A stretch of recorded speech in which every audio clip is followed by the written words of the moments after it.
Pornography और blue film जैसे विषयों पर अधिकांश लोग बात करना ठीक नहीं समझते हैं। मैं भी इसे टाल सकता था, लेकिन मेरा मानना है कि जिंदगी के सभी महत्वपूर्ण विषयों पर अपनी बात साफ कर लेनी जरूरी है, जिससे कि मानसिक तल पर, भावनात्मक तल पर किसी प्रकार की ग्रंथियां निर्मित न हों। वास्तव में इसी अवस्था में व्यक्ति सहज, स्वाभाविक और प्राकृतिक हो सकता है, जो कि आध्यात्मिक जीवन का प्राण है। इस संबंध में मेरी बात बिल्कुल साफ है।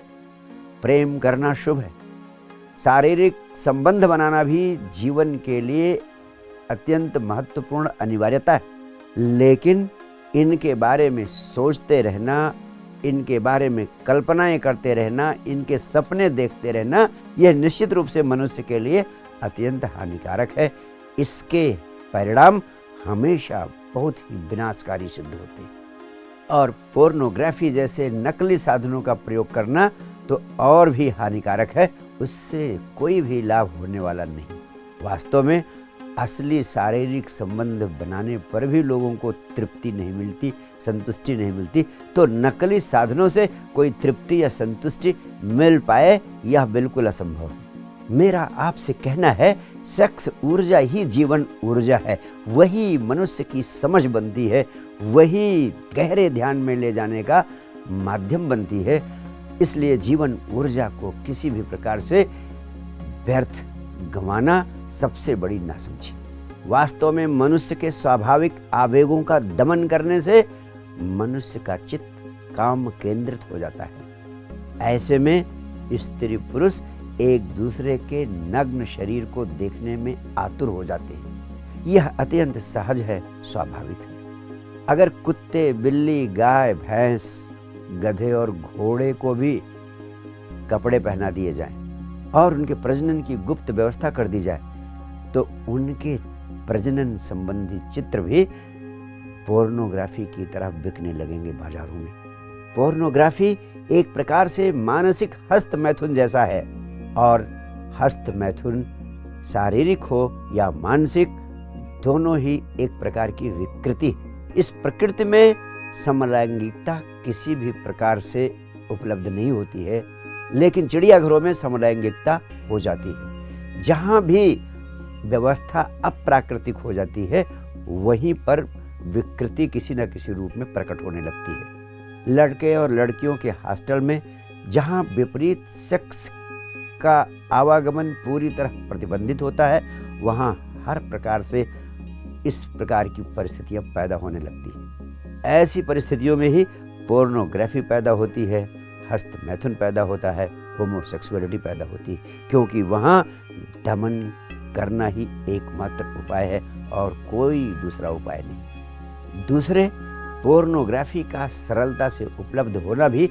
इस समस्या को बढ़ाने का सबसे महत्वपूर्ण कारण है। पोर्नोग्राफी के निरंतर देखते रहने से आपके मस्तिष्क में रिसेप्टिविटी के न्यूरल पाथवेज उसी तरह निर्मित हो जाते हैं जैसे नशे की लत पड़ने पर आपके मस्तिष्क में नशे की आदत के न्यूरल पाथवेज बन जाते हैं। जैसे नशे से मुक्ति प्राप्त करना बहुत कठिन, बहुत मुश्किल और कभी कभी असंभव हो जाता है, वैसे ही निरंतर इस वृत्ति के होने पर इस वृत्ति से छुटकारा पाना भी मुश्किल ही नहीं, कभी कभी असंभव हो जाता है। इस तथ्य के परिप्रेक्ष्य में 24 घंटे इंटरनेट पर पोर्नोग्राफी का उपलब्ध होना बहुत ही खतरनाक है। मैं उन लोगों से आग्रह करूंगा जिन लोगों को पोर्नोग्राफी का एडिक्शन होने लगा है, ऐसे लोगों से मेरा आग्रह है कि वे अपने मोबाइल्स में एंटी पोर्न सॉफ्टवेयर्स अवश्य लगवा लें।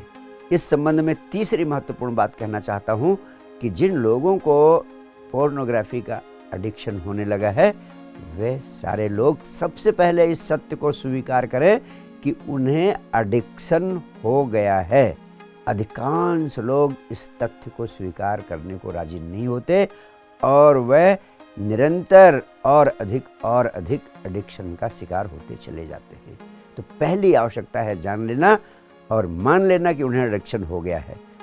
दूसरे, उन्हें यह स्वीकार कर लेना चाहिए कि ये बिल्कुल गलत है और इसके परिणाम अत्यंत घातक, अत्यंत हानिकारक होंगे। और उन्हें यह भी स्वीकार कर लेना चाहिए कि इसके लिए वही उत्तरदायी हैं, कोई दूसरा इसके लिए उत्तरदायी नहीं है। हमेशा याद रखें, आदम ने ईव को और ईव ने सरपेंट को दोषी ठहराया था। चौथी बात, पोर्नोग्राफी के एडिक्शन से होने वाले नकारात्मक प्रभावों को अच्छी तरह समझकर उन्हें भली भांति एक कागज पर लिख डालें और जब भी आपको ऐसे आवेग पकड़ें, आप उन्हें पढ़ना शुरू करें और अच्छी तरह उन्हें पढ़ जाएं। पढ़ते पढ़ते आप पाएंगे कि उन्हें दोहराने का आवेग भाप की तरह उड़ गया और कुछ दिन इसका अभ्यास करेंगे तो आप पाएंगे कि आपकी यह वृत्ति एकाएक कब गायब हो गई, आपको पता ही नहीं चला। अंत में आपसे कहना चाहूँगा कि इस एडिक्शन के प्रभाव से आपकी रोमांटिक लाइफ और सेक्सुअल लाइफ पूरी तरह बर्बाद हो जाती है और आपके भीतर हीनता का भाव पैदा होने लगता है। इसका एक स्वाभाविक परिणाम यह भी होता है कि काम कृत्य में किसी भी प्रकार की तृप्ति आपको उपलब्ध होना असंभव हो जाती है।